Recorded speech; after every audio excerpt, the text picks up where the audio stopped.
Muchas veces hablamos hablamos de evaluar un proyecto de inversión y que inversión es todo aquello necesario para la puesta en marcha de un proyecto y que en el pasado hemos distinguido muy bien entre tipos de inversiones, ¿sí? E inclusive hemos puesto en duda la noción general que existe de que una inversión tiene que ser necesariamente un activo, ¿sí? Y hemos dado varios ejemplos de cómo los gastos asociados, por ejemplo, a la puesta en marcha de una máquina, forman parte de la inversión.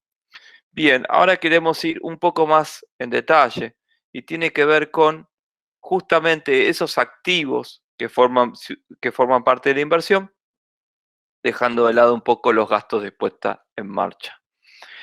Em, Haciendo una clasificación muy ligera respecto a los activos que pueden formar parte de un proyecto de inversión, en verdad esta clasificación puede englobar prácticamente a todos los activos que participan de la vida de un proyecto y tiene que ver fundamentalmente con los activos fijos, los activos intangibles y el capital de trabajo.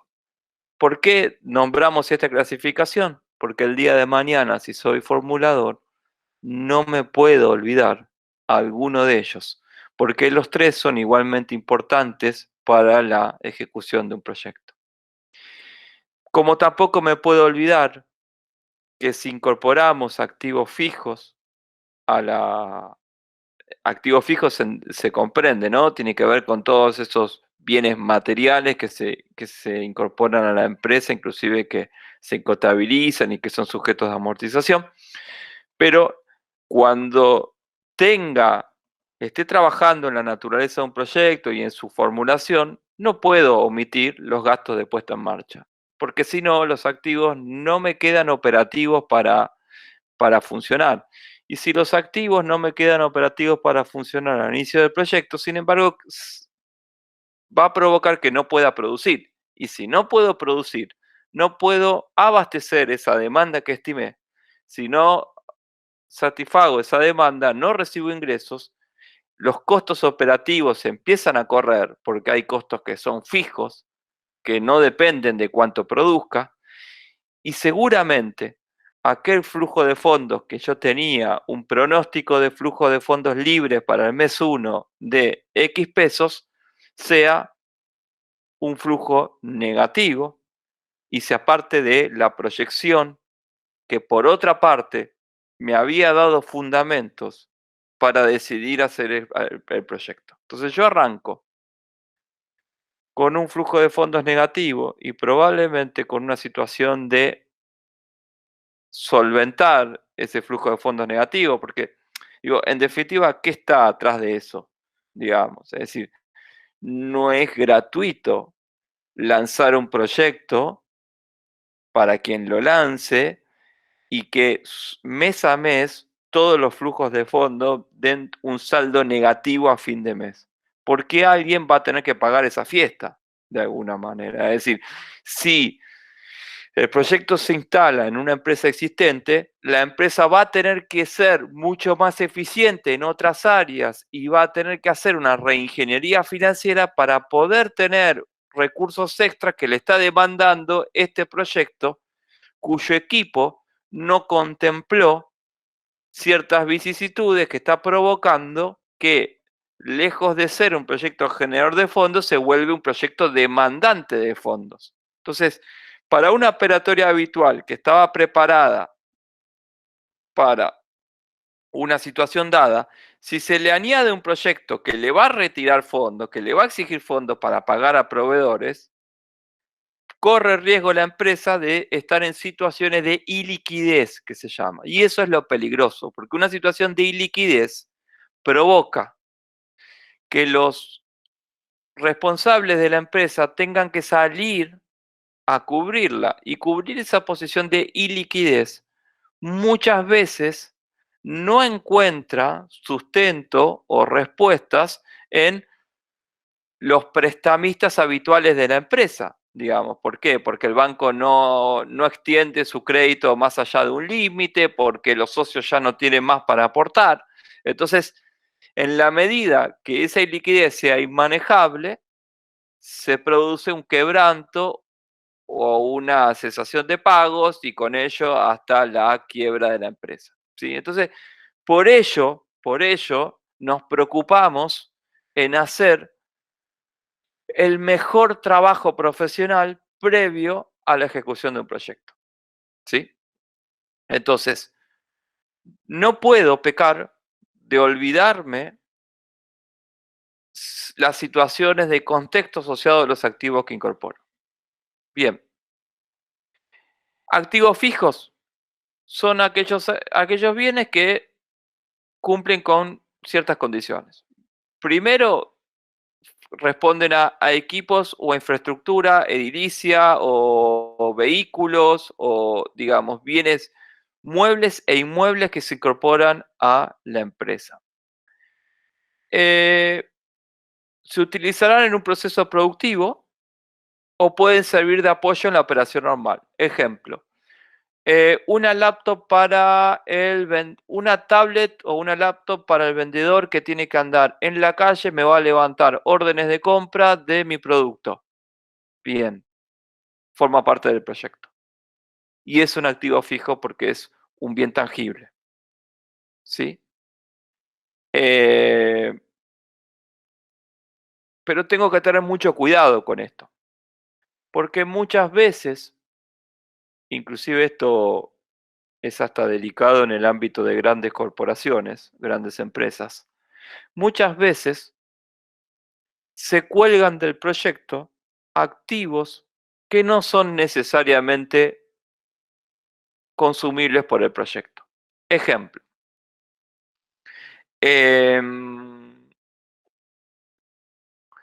vamos a ejecutar un proyecto nuevo en la empresa y resulta que va a requerir tareas administrativas y solicito la compra de un equipo copiador, un equipo impresora, multifunción, escáner, copiadora, para el proyecto. Y en verdad, cuando uno pasa el peine por ese análisis, encuentra que en realidad el equipo no era tan funcional al proyecto, sino que era funcional a la empresa. Era funcional al área o era funcional para la empresa. Tenga mucho cuidado, porque si ustedes van a evaluar un proyecto de inversión, no le pidan a los flujos de fondos que repaguen cualquier tipo de inversión, del proyecto o de la empresa, porque si no analizamos la empresa, el flujo de fondos de la empresa. La idea sería tener conceptos más bien puros relacionados a que vamos a evaluar flujos de fondos de inversión. Y la inversión tiene que ser aquella vinculada al proyecto, porque si no estaríamos evaluando otra cosa.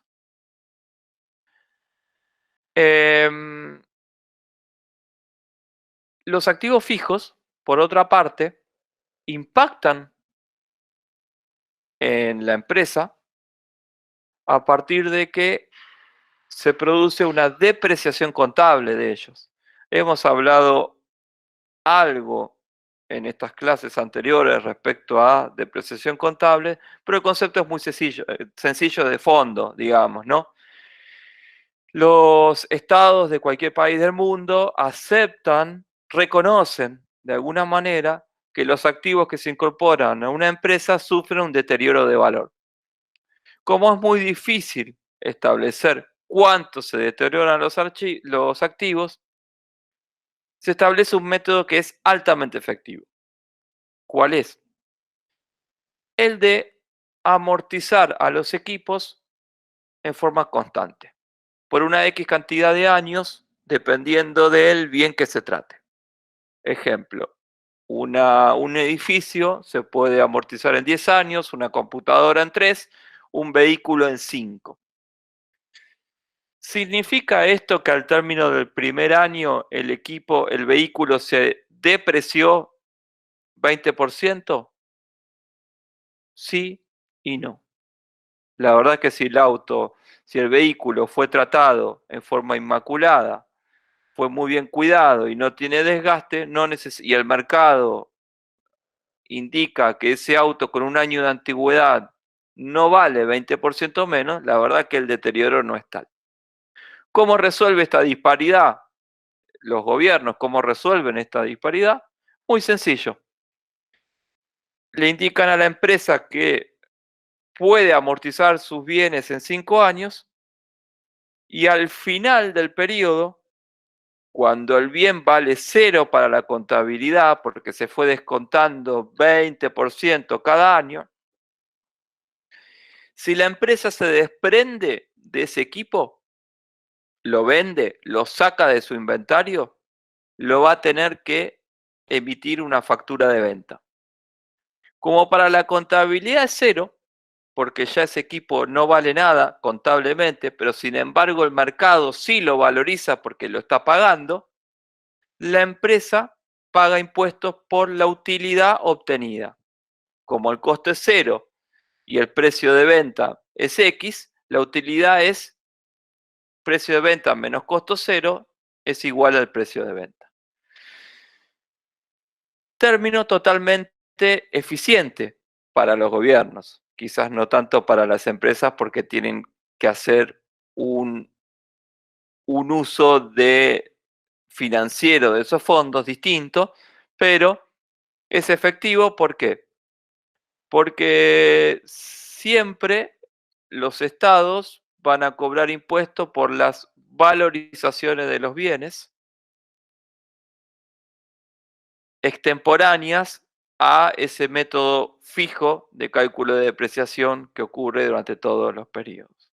Y la verdad que funciona así por muchísimos años, ha funcionado así y no hay razón por que este método cambie, salvo algunos de beneficios estatales, como por ejemplo amortización acelerada de bienes, que son beneficios que a veces otorgan los gobiernos para apoyar a proyectos innovativos o proyectos industriales complejos tecnológicamente.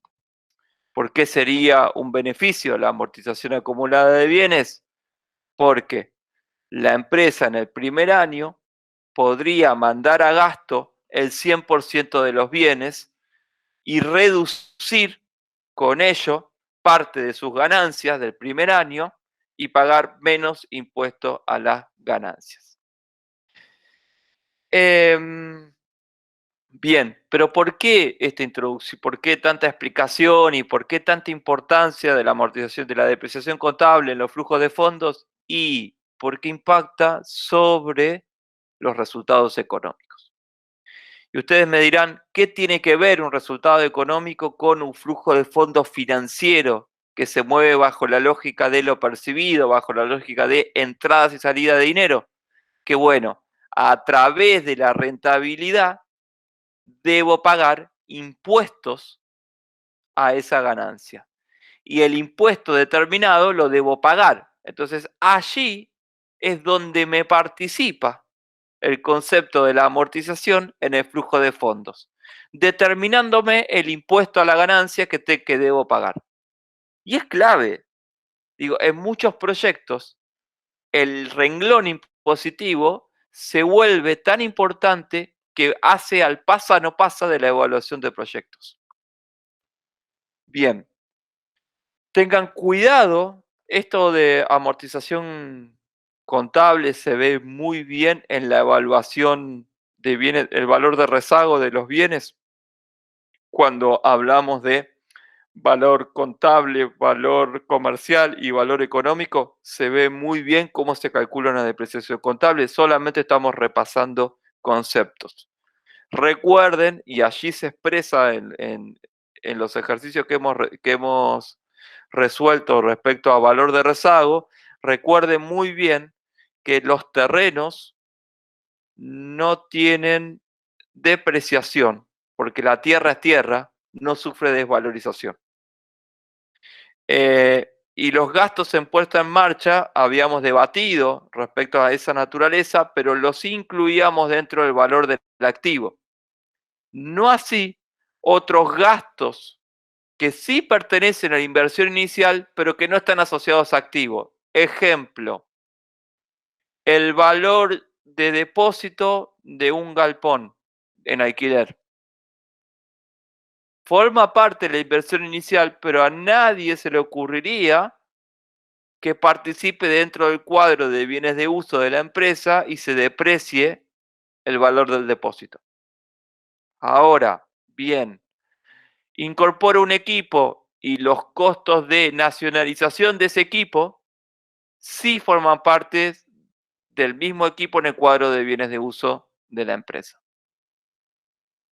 Bueno, esta determinación también me va a impactar al final del proyecto cuando calcule el valor del rezago. ¿Por qué? Porque ustedes vieron que un método válido para calcular el valor de rezago de los bienes es tomar su valor contable. Entonces, si yo asigno mal el valor contable al inicio del proyecto, también voy a trasladar el error al final del proyecto. Y lo que no queremos ser es imprecisos.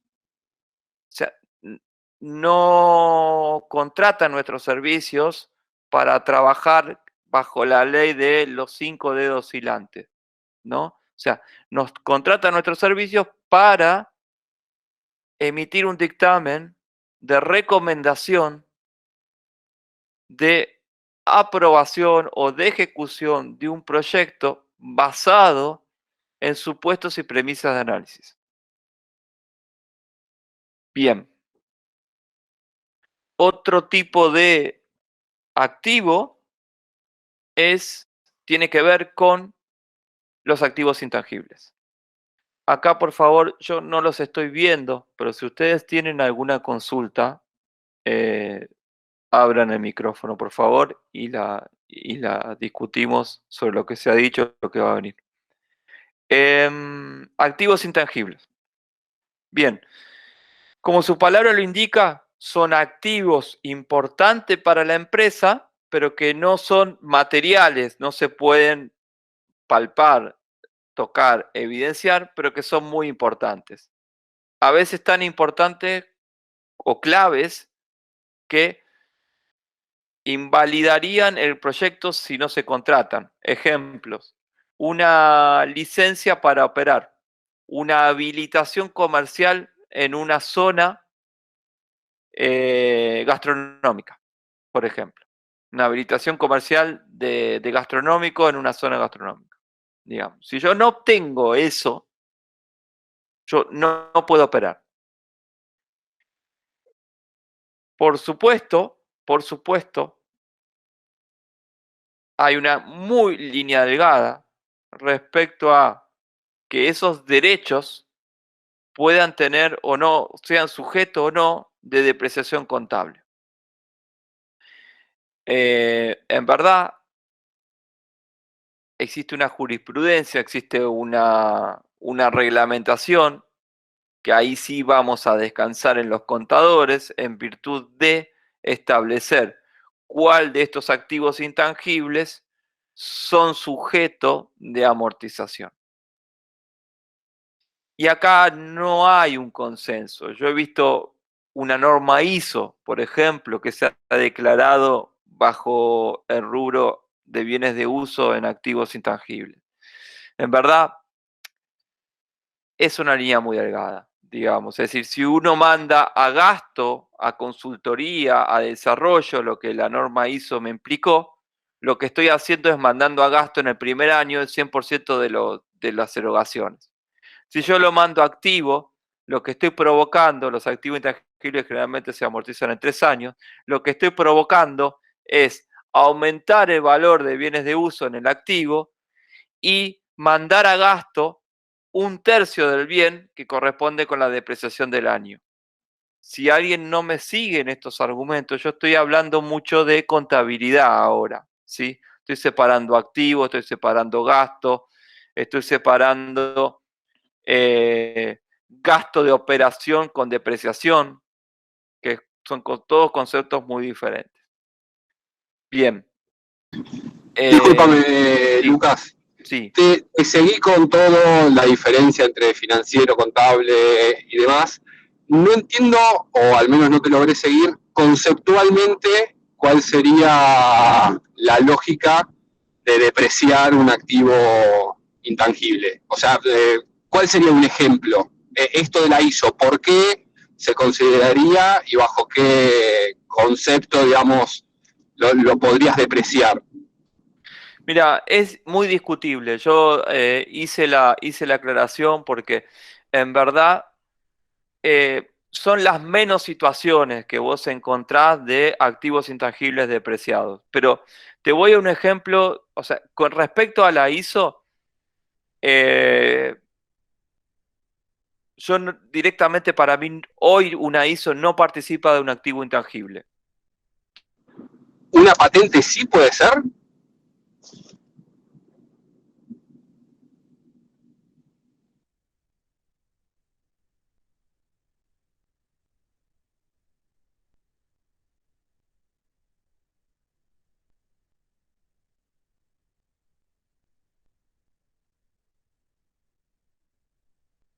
Porque es un derecho indispensable para la operación. ¿Y por qué lo amortizaría en varios años?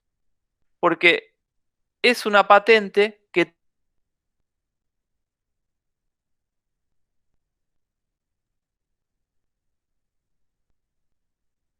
Perdón, ¿es a mí nada más o se puede? Estaba preguntándome lo Se mismo. corta, sí. Yo Perdón, pensé que era a mí también. Se ve que es Lucas. pensé que era yo que estaba en el auto trasladándome, pero debe ser Lucas. Primero, Está bien. ¿sabes? Era yo, no es Lucas. Lucas, Dale, perdemos la mitad de lo que dice. ¿Cómo? Se te corta todo, Lucas. Sorry. Eh, ¿Ahí? ¿Se escucha bien? Sí, ahora se te escucha bien. Recién, cuando estabas dando la explicación, los últimos 2 minutos se cortó. Perfecto. Entonces, retomo 2 pasos para atrás, que tiene que ver con De las patentes puede ser que... de la patente, el ejemplo de la patente. ¿Por qué la incorporaría? Como responsable del proyecto, uno sabe que tiene que, ha indagado, ha estudiado, tiene que contratar la patente, tiene que comprar la patente. Entonces tiene 2 alternativas. Decirle al responsable de contabilidad: acá está el proveedor de la patente, acá está la factura, este es el gasto que se va a hacer por la patente, es imputable al proyecto, porque muchas veces la empresa trabaja con centros de costo imputables a los proyectos. La empresa, si es una empresa seria en forma de análisis, lo que va a hacer es llevar una contabilidad por proyectos, además de la contabilidad tradicional, para ver cuánto lleva ejecutado el proyecto en términos financieros. Entonces, el responsable del proyecto le da la factura al área contable y le menciona 2 caminos de acción. Uno es imputarlo a gasto del periodo y la otra es activarlo. En una patente que tiene, por ejemplo, 10 años de habilitación, nos abre una ventana legal para operar por 10 años, yo diría que sería razonable activarlo y depreciar durante 10 periodos la patente. ¿Por qué? Porque me va a permitir también operar durante 10 años. Entonces, lo más apropiado sería afectar la depreciación de un año a la producción de un año, digamos. ¿Sí? Entonces, quizás no está tan claro en la norma ISO, pero yo supongo que en aquellos ejemplos que he visto en el pasado, para la empresa, la norma ISO había sido tratada como un proyecto especial, supongo. Entonces, lo activó. Ejemplos más comunes de encontrar activos intangibles en los balances de la empresa son las patentes, los cánones de licitación, de uso, y el software. Los paquetes informáticos que son tratados como intangibles, pero que son activables. Uno no mandaría a gasto un software, digamos. Es decir, y entiéndanseme bien que esto no es que quiera hacer justicia, digamos, esto es implicancia penal. uno cuando trabaja en contabilidad tiene que tener muchos cuidados y tener procesos de auditoría eficientes porque uno está determinando impuestos. Si determina impuestos, paga impuestos por ello, digamos. Y si paga impuestos por ello, si comete algún dolo, sea inocente, o sea no buscado, no deseado, o sea intencional, los directivos de la empresa tienen una implicancia penal. Entonces, cuando uno dice recomiendo que este bien se active, está dando o teniendo una determinación de un proceso contable que luego va a seguir desde la registración inicial hasta la consolidación de balances, digamos, con sus libros diarios y los mayores, hasta la auditoría y la publicación de los estados contables y la determinación del impuesto y su pago, uno está incidiendo en el primer eslabón de ese proceso. ¿Sí? Patricio me habías preguntado, ¿no? No, yo no fui. Ah, perdón, es que no vi. ¿Quién me había preguntado antes? No, había preguntado yo, Emiliano. Emiliano, ¿cómo estás? ¿Quedó claro respecto a patentes? ¿Es un mejor ejemplo, digamos? ¿Queda claro? Sí, por eso yo te pregunté justamente si quizás se podía llegar a asociar con patente, porque por ahí lo de la ISO no me cuadraba, no me cerraba del todo. Pero bueno, quizás con patente o hasta con software se pueda llegar a entender un poquito más. No del todo, pero sí, sí un poquito más, sí. Está perfecto. Está claro. Bueno. Gracias. Bien. Y el último concepto, y no menos importante, tiene que ver con el capital de trabajo. Y este es un concepto que me gustaría que a partir de ahora quede grabado en la retina de ustedes como un concepto crucial para un empresario. El capital del trabajo es como la sangre al cuerpo humano, digamos. Una empresa puede valer muchísimo en los papeles, e inclusive hasta uno se para en la puerta y puede pensar que la empresa es enorme respecto a su capital, pero si no tiene capital de trabajo, no puede abrir la puerta. Si no abre la puerta, todo ese capital que está ahí está muerto, está obsoleto. ¿Qué es capital de trabajo? El capital de trabajo es el financiamiento de las necesidades de liquidez de la empresa. Y ustedes me dirán, qué término raro, digamos, ¿qué es eso de necesidad de liquidez? Les quiero hacer un ejemplo muy sencillo. Imagínense que empezamos a... ¿Se me ve a mí? La cámara se me está viendo, ¿no? Sí, perfecto. ¿Ven Sí, esto? Por aquí. Un posa, si se ve, son dos moneditas, ¿ven así? ¿Se ve algo? Bien. Sí, perfecto. Esto es un posa teléfono, no sé cómo se llama, un apoya teléfono que la UNS me brindó con gran cariño, está muy bueno, la verdad que es muy cómodo. Pero el fabricante de este teléfono agarró una licitación con la UNS bastante importante, porque no sé cuántos se han distribuido, quizás Tere ahí por ahí lo puede conocer esto, lo ha distribuido el IDEI, con diseño del IDEI supongo. Pero imagínense que vamos a poner que es un sujeto masculino, el dueño de esto, tiene un pequeño taller en polvorines. Y que en época de pandemia la universidad trató de generar trabajo en su área de influencia, diseñó este apoya teléfono hermoso y trató de, en términos de justicia distributiva, dárselo al taller más pequeño de polvorines. Bueno, resulta que este hombre estaba acostumbrado a hacer, no sé, procesar, 100 metros cuadrados de madera balsa, de madera, no sé, de fenólico, no sé cómo, no soy experto en madera naturalmente, 100 metros cuadrados a la semana de material de madera blanda para ciertas piezas que entregaba en su e-commerce. ¿Sí? 100 metros cuadrados.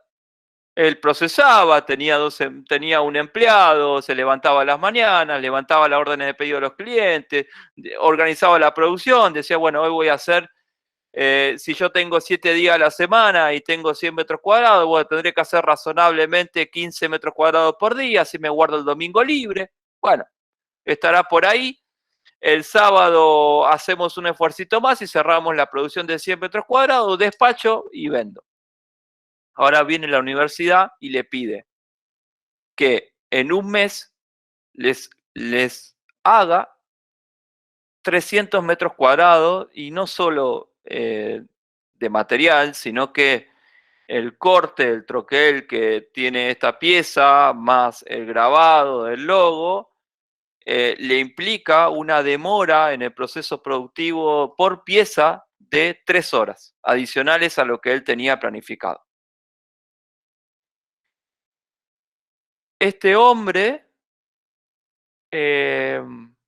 venía trabajando, la verdad es que sin sobresaltos, ha podido sortear las vicisitudes que sortea una pyme, normalmente en la Argentina, y venía trabajando a razón de 100 metros cuadrados por semana. Por supuesto tenía un plantel, una lista de clientes bastante numerosa, algunos le pagaban bien, otros le pagaban mal. En el promedio este hombre lograba todas las semanas cobrar una X cantidad de dinero, siempre tenía un saldo de gente que le debía, algunos hasta le debieron de por vida, con lo cual se volvieron incobrables, pero tenía un acuerdo con los proveedores que razonablemente este hombre, sin ir a la universidad, pero sí con mucho olfato empresario, podía administrar adecuadamente su negocio. ¿Qué significaba administrar adecuadamente su negocio? Bueno, todas las semanas realizaba la cobranza, separaba los pagos que tenía comprometido con los proveedores, separaba los gastos fijos, sus empleados cobraban cada primer día de cada mes, pagaba los servicios, le tenía un margen de producto que razonablemente podía cubrir todo y dejar una ganancia, con lo cual se manejaba muy bien, sin aspiraciones demasiado de crecimiento, podía controlar su flujo. Ahora vino a la universidad y le pidió de golpe 3 meses de producción para entregar lo más rápido posible, porque había que atender a los docentes que necesitaban de forma imperiosa algunos elementos para poder hacer efectiva su clase. Bueno, imagínense para ese individuo que está acostumbrado, que tiene todo un proceso armado en relación a 100 metros cuadrados, que de golpe le caiga una orden de trabajo por 300 metros cuadrados. ¿Qué hace este individuo? Primero, seguramente se pondrá muy contento, porque no estaba acostumbrado a vender 300 metros cuadrados. Enseguida empezó a hacer la rentabilidad por producto y era un producto que le dejaba un margen bastante interesante. Entonces, tomó la voluntad de aceptar el trabajo porque significaba un gran paso para su taller. Bien. Él había aceitado una máquina, un mecanismo, perdón, de producir, cobrar, pagar, gestionar, pagar los impuestos, hacer las habilitaciones, por un volumen de 100 metros cuadrados. De pronto esto lo desestabiliza. ¿Por qué lo desestabiliza?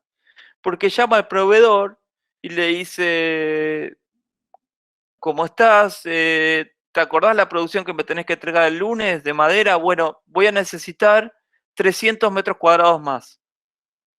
El proveedor le dice, bueno, fenómeno, yo te lo mando, pero necesito que me adelantes dinero, porque tu límite son 100 por semana, y ese es el crédito que yo te aprobé. No, bueno, pero me salió esta oportunidad. No, todo muy bien, pero necesito que vos me adelantes dinero.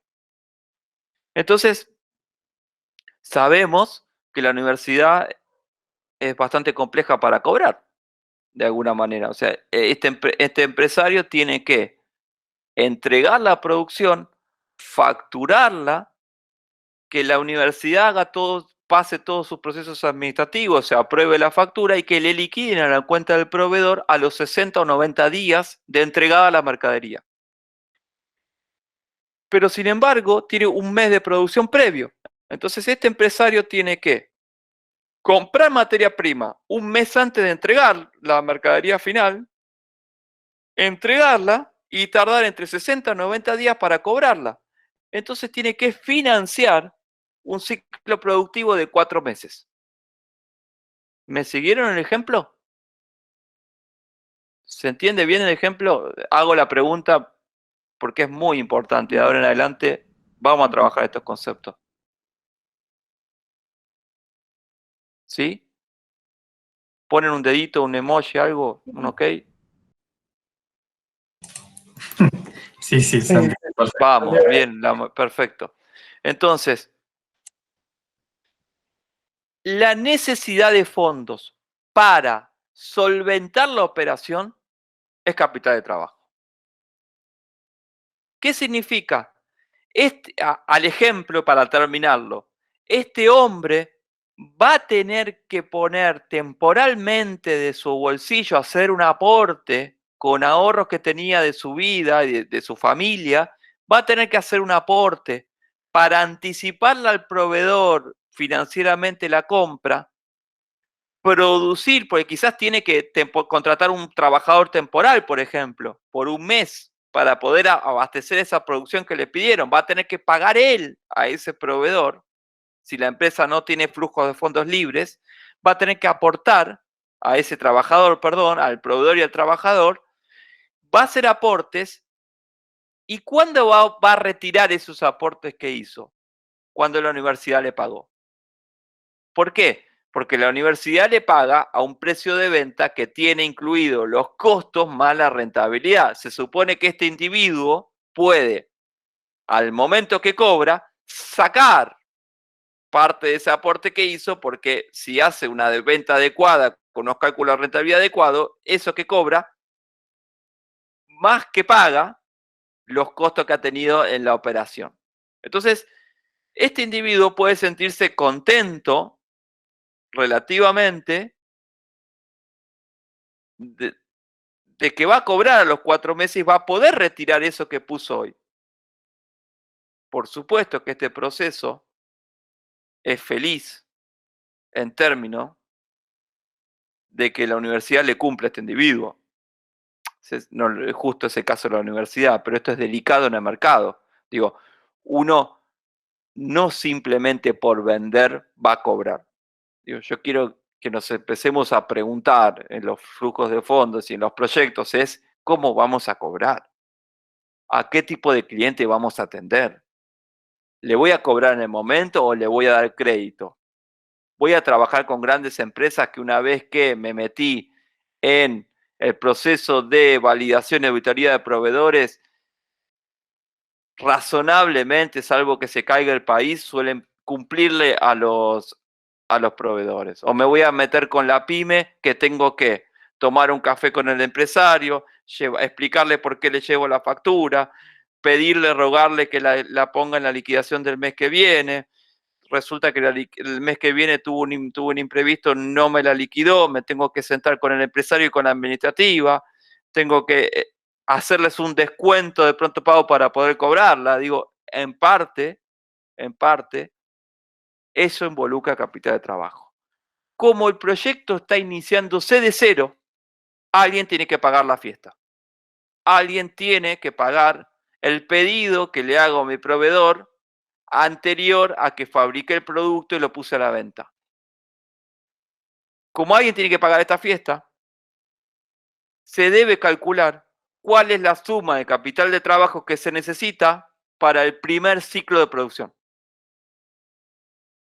¿Sí? Vamos.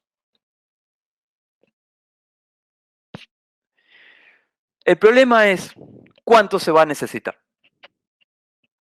Y acá hay métodos de cálculo para el capital de trabajo. Vamos a ver varios ejemplos durante esta cursada de métodos diferentes de capital de trabajo. El primero de ellos es un capital de trabajo fijo. ¿Qué es fijo? Fijo, la suma de X pesos para solventar la operación y que pague todo lo que tenga que pagar. A ver, en parte, es lo que hace un pequeño emprendedor cuando emprende un negocio. agarra, hace los cálculos y dice, bueno, voy a destinar una suma para pagar todos los gastos que me sucedan para que yo pueda abrir el negocio.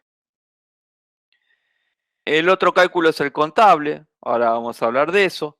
Otro cálculo que habla de un periodo de desfase, es decir, anticiparme al mes que viene. ¿Cuánto voy a necesitar el mes que viene? Y otro método que tiene que ver con el déficit acumulado. Quizás ahora se va a volver un poco incomprensible. Esto lo vamos a tener que ir viendo con números en cada uno de los ejercicios. ¿Sí? El método fijo, de cálculo fijo, lo vamos a presentar como un porcentaje de todos los costos variables. Es decir, si yo tengo consumos para la producción de materia prima, mano de obra, no sé, fabricación de terceros, impuestos a los ingresos brutos, por ejemplo, a las ventas, yo tengo costos variables. Yo puedo decir, bueno, yo consigo que algunos proveedores me den financiado, otros me piden pago contado. Entonces, bueno, yo digo razonablemente con un 30%, un 40%, un 50% de la masa de gastos que yo tengo para producir, voy a necesitar contar con los fondos previamente para poder pagar. Bueno, eso es un método de cálculo fijo. Es bastante sencillo. La suma de los costos variables que tengo en el periodo por un porcentaje determinado. Bien, el método de cálculo contable es el que todo el sistema financiero, por el cual todo el sistema financiero se rige.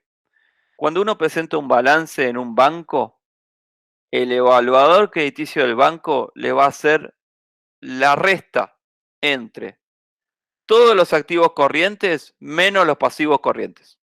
¿Qué significa esto en criollo? Todos los activos con capacidad de liquidarse en efectivo en un año, menos las deudas que la empresa tiene comprometida un año. Si capital de trabajo es negativo, significa que la empresa ha tomado deuda con vencimiento en un año que no puede pagarla con los activos que tiene para liquidar, que podrían liquidarse en un año. ¿Qué son activos que se podrían liquidar en un año? El rubro bienes de cambio. El rubro plazo fijo. El rubro caja y banco cuenta corriente. El rubro créditos por ventas. Son todos rubros contables cuyos saldos son factibles de transformarse en dinero dentro del año. Si todo eso se puede volver efectivo dentro del año, pero yo tengo compromisos de deuda mayores a esos activos que se pueden transformar en efectivo, tengo una situación de iliquidez. No voy a poder responderle a los proveedores. Entonces, nada, lo que hablábamos hace un rato, situaciones de iliquidez no son felices para las empresas porque lo pagan con generalmente tasas de financiamiento más caras porque salen a recurrir a tomar préstamos para poder cubrir los desvíos. Y cuando pagás más tasa financiera, tu ítem gastos financieros del flujo de fondos se incrementa y posiblemente tengas flujos de fondos que se conviertan en negativos, ¿sí? Y además pérdida de rentabilidad, por supuesto. Bueno, el periodo de fase, como les decía, cuantifica los costos de operación que deben financiarse desde el momento que se efectúa el primer pago de la materia prima hasta el momento que se recauda, se cobra, digamos, ¿sí? Entonces, calcular eso previamente provoca que yo tenga el dinero suficiente para cubrir ese desfase. Es el ejemplo calcado que di hace un instante de este pequeño carpintero de la zona aledaña a la universidad. Él está cubriendo un solo periodo, porque si la universidad le repite la compra, porque fue un éxito su producto, va a tener que retirar y en el mismo momento volver a invertir por un periodo. Siempre lo está haciendo previamente. Entonces yo tengo que proyectar en el momento cero del proyecto cuál es la necesidad de fondos que va a tener el año 1. Y en el año 1 voy a tener que proyectar el año 2. Y recurrentemente voy a actualizar mi capital de trabajo para que vaya financiando operaciones. Y si yo tengo un crecimiento de la producción, porque tengo una demanda que la puedo abastecer mejor año a año, si yo tengo crecimiento de la producción, voy a tener que aumentar la necesidad de fondos, la cantidad de fondos, porque va a tener que financiar un proceso productivo mayor. Eso es lo que vamos a ver año a año, digamos. Esto es muy importante. Yo les pido que esta la graben con un asterisco ahí, un favorito, la guarden, digamos, porque tengo que volver a esta clase. Todo el tiempo tengo que volver a esta clase. Tengo que volverme, no experto, pero conocedor de este método. ¿Por qué? Porque tiene un impacto a veces hasta del 20% de un flujo de fondos final de un proyecto. Es muy importante calcular bien el capital de trabajo. Imagínense ambos proyectos de ustedes en el que trabajan con consultoría. La pregunta sería, desde el momento que empiezan a hacer la consultoría, ¿cuántos días pasan hasta que reciben el primer cobro? En algunos casos es hasta tan grave, es tan grande el ciclo de operativo de la empresa, del momento que provee el servicio hasta que lo cobra, que podemos estar hablando de 75 o 90 días. Y mientras, durante esos 90 días, quizás hubo 3 liquidaciones de sueldo de la gente, staff administrativa que está operando en la empresa. Entonces, no puedo pecar de inocente con eso. Necesito la inversión necesaria, los fondos necesarios, los aportes de los socios, el préstamo bancario que me pueda financiar esa fiesta. No toda empresa que tiene una rentabilidad atractiva es saludable financieramente. Estoy cansado de ver situaciones así. Empresas con márgenes inmensos, pero que no hacen una adecuada gestión de fondos financieros que la erige como sostenedora de su participación en el mercado. Digo, hay empresas que por la problemática financiera tienen que salir a pagar tasas increíblemente caras de financiamiento que le disminuyen esa rentabilidad inicial que la tienen en planta. Entonces quizás tenés a un equipo de ingenieros de la hostia trabajando en eficiencia productiva y tenés un equipo financiero arriba que dilapida toda esa eficiencia porque hace una mala estrategia financiera y paga con costos financieros lo que se ganaba con ahorros productivos. ¿Sí? Bien. Finalmente, el último método del déficit máximo. Y este es un método de un gestor financiero conservador. ¿Por qué digo conservador? Porque se hacen las previsiones de máxima necesidad de capital de trabajo para todo el año y se realiza una inversión igual a ese déficit máximo. ¿Qué significa? En este caso, que para el periodo 1 que yo voy a necesitar 60, voy a contar ya de movida con una inversión inicial de 430 en capital de trabajo. Es hiperconservador. Esta persona se resguarda ante cualquier déficit que pueda haber en el año con la máxima tenencia en términos de capital de trabajo para cubrir esos fondos. Es razonable, no dependerá de la cultura de cada empresa y de los vaivenes que ha transitado en el pasado. Recuerden que de todas maneras, hoy es poner un número en una celda. Excel. Pero el día de mañana es gestionar.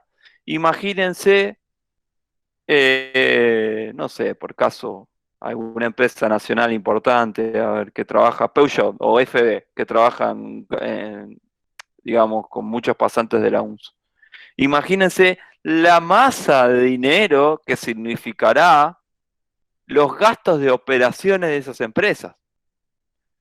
Es decir, ¿y quién financia eso? Digamos, ¿cómo están calzados respecto a las cobranzas y a los proveedores y a los pagos para poder financiar anticipadamente ciclos productivos en fabricación de grifería o de autos, ¿sí? Es decir, esto es una problemática que está presente en cualquier tipo de empresa y yo no puedo desconocer el término. Quizás no soy un científico de datos para establecer con precisión cuál es el monto ideal, óptimo de financiamiento de corto plazo que necesita la empresa, pero sí tengo que conocer el término. No puedo no desconocerlo. Y si tengo contacto con el sistema bancario y financiero, capital de trabajo es un concepto tan, pero tan presente, que cuando uno agarra la oferta de préstamo que realizan los bancos, encuentra préstamo para capital de trabajo, préstamo para inversión activos fijos.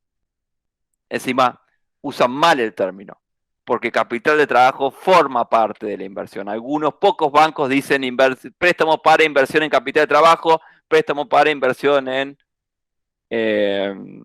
activos fijos, ¿sí? O bienes de capital, como le llaman.